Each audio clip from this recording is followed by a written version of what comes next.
2 குறிப்பேடு அதிகாரம் 11. செமாயாவின் இறைவாக்கு. ரெகபெயாம் எருசலேமுக்கு திரும்பியவுடன் யூதா பென்யமின் குலத்தாரில் 1,80,000 போர் வீரர்களை திரட்டினான். ஏனெனில் இஸ்ரேலுடன் போர் தொடுத்து அரசை மீண்டும் கைப்பற்ற விரும்பினான். அப்போது கடவுளின் மனிதரான செமாயாவுக்கு ஆண்டவரின் வாக்கு அருளப்பட்டது. யூதா அரசனும் சாலமோனின் மகனுமான ரெகபெயாமிடமும் யூதாவிலும் பென்யமீனிலும் வாழும் இஸ்ரேல் அனைவரிடமும் நீ சொல்ல வேண்டியது, ஆண்டவர் கூறுவது இதுவே: நீங்கள் படையெடுத்து சென்று சகோதரருடன் போரிட வேண்டாம். அவரவர் தம் வீட்டுக்கு திரும்புங்கள். ஏனெனில் என்னாலேயே இச்செயல் நிகழ்ந்தது. ஆண்டவரின் வாக்கை கேட்ட அவர்கள் யெரொபெயாமுக்கு எதிராக செல்வதை கைவிட்டு திரும்பி சென்றனர். ரெகபெயாம் நகர்களை வலுப்படுத்துதல். ரெகபெயாம் எருசலேமில் வாழ்ந்து கொண்டு யூதாவில் அரண்சூன் நகர்களை எழுப்பினான். அவையாவன: பெத்லெகேம், ஏத்தாம், தெக்கோவா, பெத்சூர், சோக்கோ, அதுல்லாம், காத்து, மாரேசா, சீபு, அதோரைம், இலாக்கிசு, அசேக்கா, சோரா, அயலோன், எபிரோன்.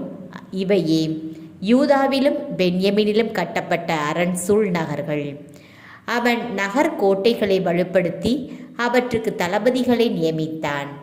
உணவுப் பொருள்கள், எண்ணெய், திராட்சை ரசம் போன்றவற்றுக்கான கிடங்குகளையும் ஏற்படுத்தினான். அவன் ஈட்டிகளாலும் கேடயங்களாலும் ஒவ்வொரு நகரையும் மிகவும் வலிமை மிக்கதாக்கினான். இவ்வாறு யூதாவும் பென்யமீனும் அவன் பக்கமாய் இருந்தன. குருக்கள் மற்றும் லேவியர் வருகை. இஸ்ரேல் முழுவதிலும் இருந்த குருக்களும் லேவியரும் அனைத்து பகுதிகளிலிருந்தும் வந்து அவனோடு சேர்ந்து கொண்டனர். இவர்கள் ஆண்டவருக்கு குருத்துவ பணி செய்யாதவாறு யெரொபெயாமும் அவன் புதல்வரும் இவர்களை விலக்கி வைத்தனர்.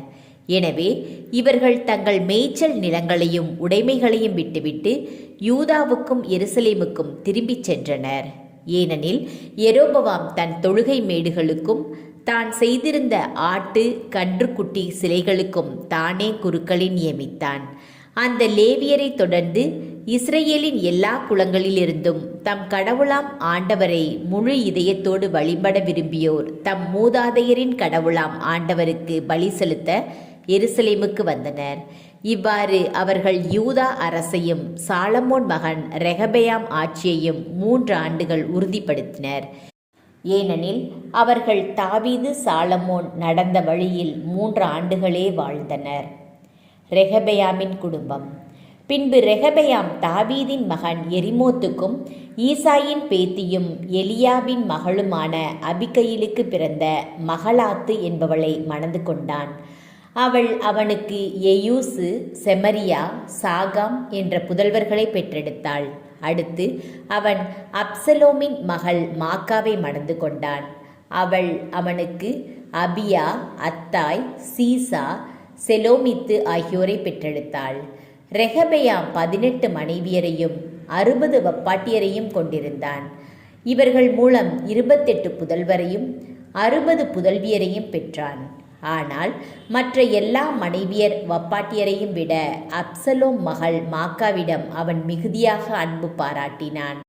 அதனால் ரெகபெயாம் மாக்காவின் மகன் அபியாவை அவன் சகோதரருக்குள் தலைவனாக ஏற்படுத்தியிருந்தான்.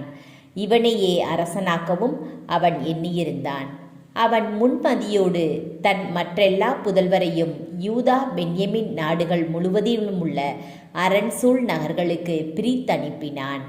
அவர்களுக்கு ஏராளமான உணவுப் பொருள்களையும் பல மனைவியரையும் ஏற்பாடு செய்தான்.